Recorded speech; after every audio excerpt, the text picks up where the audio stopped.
I'm licensed from Applied Scholastics. I use the educational methods and philosophies based on the work of educator and humanitarian Mr. L. Ron Hubbard. Mr. Hubbard did a lot of research and a tremendous amount of work in the field of education and parenting, and today his work is actually helping a lot of people build strong relationship with their children. And they also have helped children in their education by giving them a technology which has never been taught in school. So since I'm a life coach, I have been asked a lot of questions about raising children and about the parents who are facing lots of issues with their children. So I decided to make these short YouTube videos so that I can educate you and give you a lot of information about what is really going wrong and to find out the real why behind whatever upsets are happening with your child. So today we are going to cover one topic, which is about force. So what does force do to your child? So what kind of, there are only two results which you can get out of your child when you're using force. Either you're going to get a rebellious child, okay, a child who doesn't listen to you at all, who does the opposite of whatever you tell him, okay, or you will get an introvert child, a child who's not willing to share anything with you, not even the social life, not even personal life, because he's been suppressed to a point that he cannot confront and he cannot come up to you and speak. So these are the two reactions which can only bring about when we use force on our child, which is a completely unhappy situation and a completely disastrous result. So if you ask me if there's a real solution, I would say yes, there is a real solution, and the only solution to your problem is communication. If you learn the art of communicating well with your child, you will see that your relationship is getting better. You will see there's a lot of improvement. You will get your well-deserved respect and love from your child. So we are going to discuss three topics, the three main reasons of upsets between children and parents. One of the reasons is studies. Yes, and we all would agree that this is one of the main reasons that when we are trying to tell or force our child to study and they don't want to study. Now this is the worst thing which you can do with your child, is force them to study. Because first, it's not happening with their willingness, so you will never get any good result out of it. You'll always have an average child in your hand just because the child is scared of you and the child feels that he has to study. So you can pretty well feel and you can pretty well know that what kind of result it's going to get. Because if there's no willingness, if there's no want, the child cannot learn properly.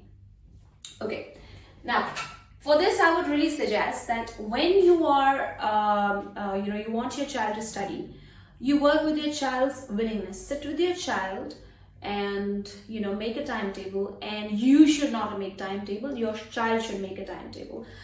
You should ask your child what is a good time for you to study, okay, and maybe they would come up like 5 o'clock, 6 o'clock. You have to see that this is coming out of their own willingness, and that's fine, okay. You need to give them their control because it is their studies. If you want them to be responsible in life about their studies, you have to give them the right of choice. You have to give them the right of making decision in that area.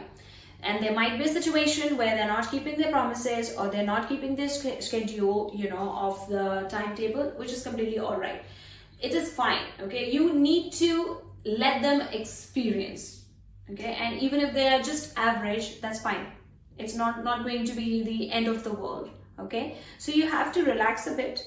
Give them their responsibility, give them their right of choice, let them decide what is a good time for them to study, okay, and then make a fun kind of a timetable with them. Maybe reward them with something when they're able to do a certain activity, or they are able to, when they keep up with their timetable. It is always good to reward them with something. Okay, so the next thing is sleep time. So children want to get up till late. They don't want to sleep early, and especially on weekends. And I would say it is okay. I mean, you should let your child be, especially on weekends, You can have certain kinds of rules. You can sit with your child. You can decide that it's always good that if we, sleep on time during the weekdays, but on weekends you can have some relief, and maybe you can extend those hours to 11 or 12, whatever is comfortable and whatever is agreed upon both of you. You can set certain rules, because yes, I agree, even parents want some, me time. Yes, they do. But there can be certain rules which can be set, that if you want to, get up till late, then there's a rule that you do not get out of your room, and there should be no noises coming out of your room. So if that's the deal, they keep up with their limits, they keep up with their boundaries, and you both can have a good time together. Next is eating. Most of the time, parents feel that their child should eat on time. Okay, but you also have to see that eating is your body's calling. Okay, when your body feels hungry, when you feel hungry, the brain gives a signal to the body that now they're feeling hungry, and that's the time when a child should eat, not when it is time to eat.